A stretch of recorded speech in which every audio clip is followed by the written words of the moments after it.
नमस्ते विद्यार्थियों, डॉक्टर कीर्तिज हिंदी की दुनिया इस चैनल पर आपका स्वागत है। आज मैं आपके लिए निबंध के अंतर्गत होली यह विषय लेकर आई हूँ जो 10वीं तक की कक्षाओं के लिए बहुत महत्वपूर्ण है।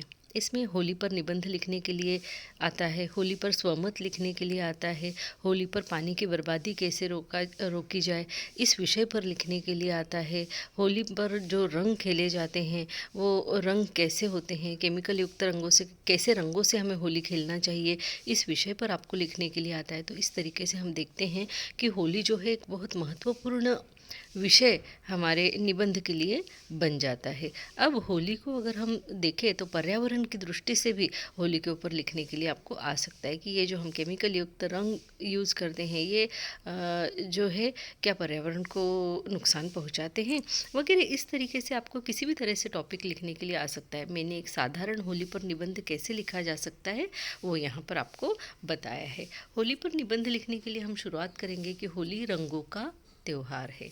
जैसे कि सभी को पता है, होली से एक दिन पहले होलिका का दहन करने की प्रथा है। होलिका हिरण्यकश्यप नामक असुर एवं ईश्वर विरोधी राजा की बहन थी। यानी हिरण्यकश्यप एक ऐसा राजा था जो ईश्वर विरोधी था।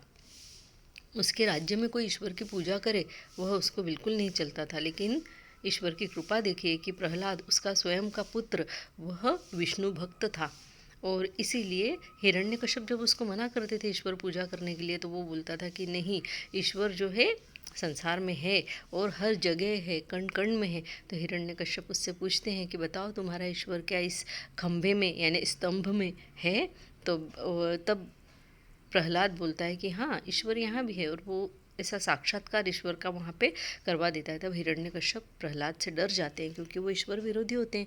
तब वे उसको मरवा देना चाहते हैं, ख़त्म कर देना चाहते हैं। ऐसे समय में वे अपनी बहन होलिका का सहारा लेते हैं क्योंकि होलिका को एक वरदान प्राप्त था ईश्वर का कि वह आग में बिल्कुल नहीं जलेगी, यानी अग्नि में न जलने का वरदान उसको प्राप्त था। हिरण्यकश्यप अपने ईश्वर भक्त पुत्र को मरवाना चाहता था, इसलिए उसने होलिका को आज्ञा दी कि वह ईश्वर भक्त प्रहलाद को गोद में लेकर अग्नि में बैठ जाए। ईश्वर की कृपा से प्रहलाद बच जाता है, परंतु होलिका आग में जलकर भस्म हो जाती है। इसलिए इस त्योहार का नाम होलिका के नाम से होली पड़ गया। होलिका दहन में लकड़ियों का एक बड़ा सा ढेर बनाकर उस पर गोबर के कंडों यानी कि उपलों से बने हुए हार पहनाए जाते हैं एवं उस पर हल्दी, कुमकुम, फूल, अक्षत अर्पित करके शक्कर की गांठियाँ एवं नारियल चढ़ाकर भोग लगाकर पूजा की जाती है। बच्चों, आपने देखा होगा कि होली जब जलाई जाती है तो उससे पहले क्या किया जाता है, कंडों से बने हुए हार उस पर पहनाए जाते हैं। उसके अलावा जलाने से पहले उस पर हल्दी कुमकुम चढ़ाए जाते हैं, फूल अक्षदा चढ़ाई जाती है। उसके बाद में शक्कर से बनी हुई एक विशेष प्रकार की गांठियाँ, उसके बने हुए हार जो है वो मार्केट में उन दिनों में मिलते हैं, रंगी बिरंगी मिलते हैं, सफ़ेद रंग के मिलते हैं। वो गांठियाँ जो है वो उस होली को पहनाई जाती है। उसके बाद में नारियल चढ़ाया जाता है, भोग लगाया जाता है, जो भी घर में बनाया जाता है खाना उसका भोग लगाया जाता है। उसके बाद में होली के चारों तरफ जो है लोटे से पानी लेकर और उस पानी को डालते हुए होली की परिक्रमा की जाती है। इस तरीके से होली की पूजा करने के बाद होलिका का दहन किया जाता है यानी उसको जलाया जाता है। यह त्यौहार बुराई पर अच्छाई की जीत का त्यौहार है। बुराई पर अच्छाई की जीत यानी हिरण्यकश्यप जो थे वे बुरे व्यक्ति थे, उन पर अच्छाई की जीत यानी प्रहलाद जो अच्छा पुत्र था, ईश्वर भक्त था, उसकी जीत का यह त्यौहार है। हमने देखा कि जो वरदान होलिका को प्राप्त था वो वरदान भी उसका फेल हो गया और वो खुद ही जलकर भस्म हो गई। यानी जो बुराई करने के लिए उसने वरदान का उपयोग किया तो वही खुद जल गई। होलिका दहन के दूसरे दिन रंग खेलकर होली मनाई जाती है। यानी पहले दिन होली जलाई जाती है और उसके दूसरे दिन जो है रंग खेले जाते हैं। इस दिन सभी लोग आपस में बैर भाव भूलकर एक दूसरे को रंग लगाकर, गुलाल लगाकर होली मनाते हैं।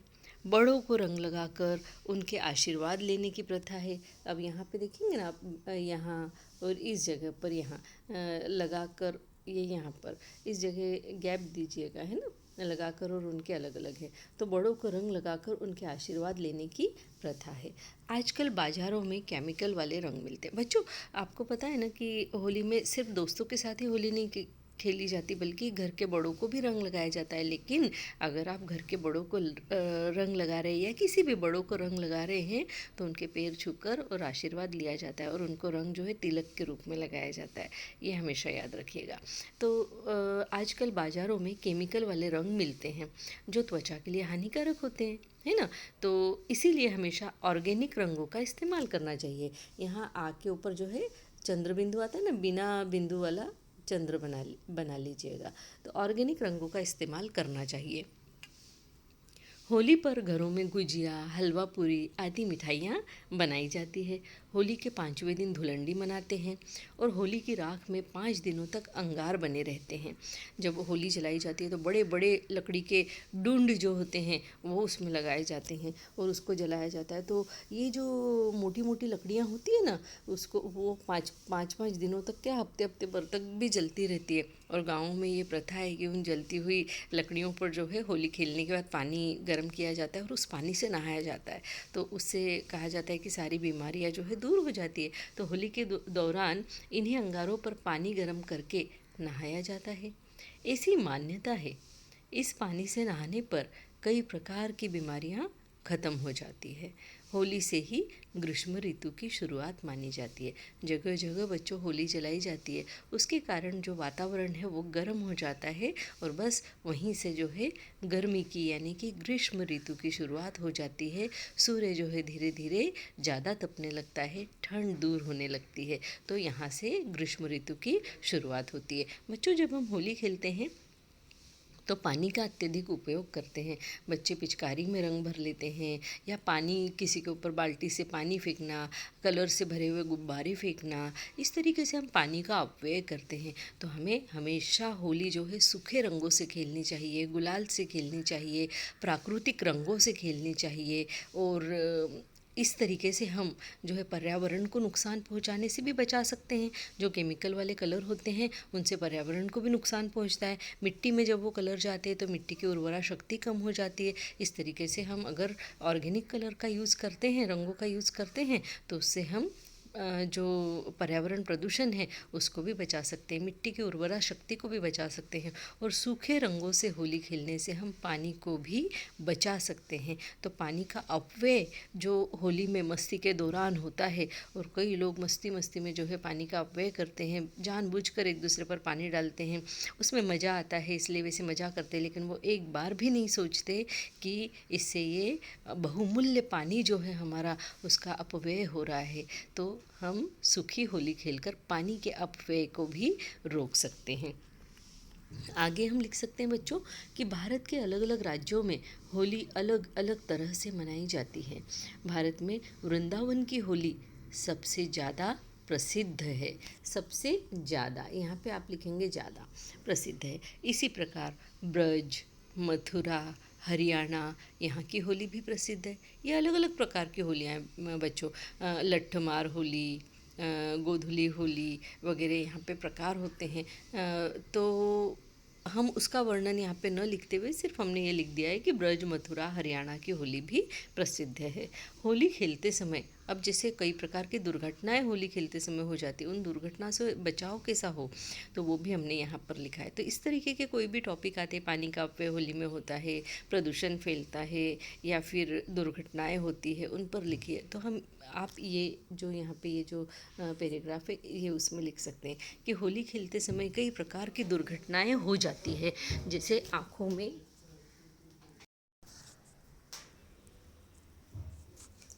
आँखों में रंग का जाना, है ना।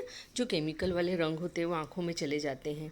रंगों की त्वचा पर एलर्जी आदि, यानी ऐसे रंगों से कई लोगों को जो है स्किन एलर्जी हो जाती है ना।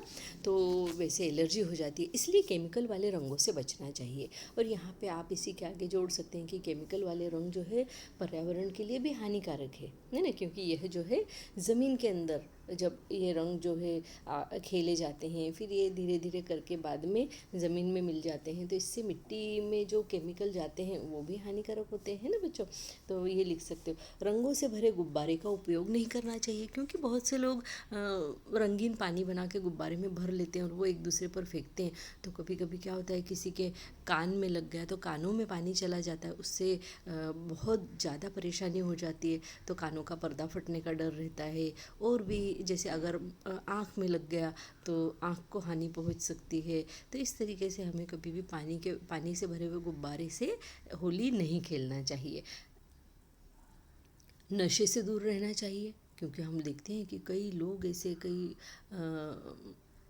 मतलब नशा करके होली खेलते हैं, भांग पी लेते हैं और उसके बाद में या कोई किसी प्रकार के नशीले पदार्थ उससे उसके बाद में होली खेलते हैं। और ये होली खेलने का तरीका एकदम गंदा तरीका होता है बच्चों। तो कभी भी नशे से दूर रहना चाहिए, क्योंकि ऐसी हालत में हम किसी के लिए अच्छा भी नहीं सोच सकते। और दूसरी बात ये हो जाती है कि स्वयं की जान भी हम जोखिम में डाल देते हैं। तो कई बार आपने देखा होगा कि टोली की टोलियाँ बनाकर जो है होली खेलने के लिए निकलते हैं लड़के लोग, है ना। 10-20 लोग इकट्ठे ढोलक वोलक बजाते हुए होली खेलने के लिए निकलते हैं। और ऐसे बच्चे फिर क्या करते हैं, लड़के लोग बड़े या फिर पुरुष लोग जो है नशा कर लेते हैं और आपस में ही कभी कभी लड़ाइयाँ हो जाती है या किसी तरीके की कोई घटनाएं हो जाती है। तो ये जो होली का मज़ा है वो किरकिरा हो जाता है। तो हमने यहाँ लिखा है कि नशे से दूर रहना चाहिए और सावधानी से होली खेलना चाहिए। तभी हम इस रंगों से भरे त्यौहार का मज़ा लेकर अपने साथ साथ अपनों के एवं दूसरों के जीवन में भी रंग भर सकते हैं। तो विद्यार्थियों, आपको कैसा लगा निबंध मुझे बताइएगा ज़रूर, हाँ। और कमेंट बॉक्स में लिखिएगा। मिलती हूँ आपसे अगले किसी अच्छे से वीडियो में। तब तक के लिए धन्यवाद। नमस्ते।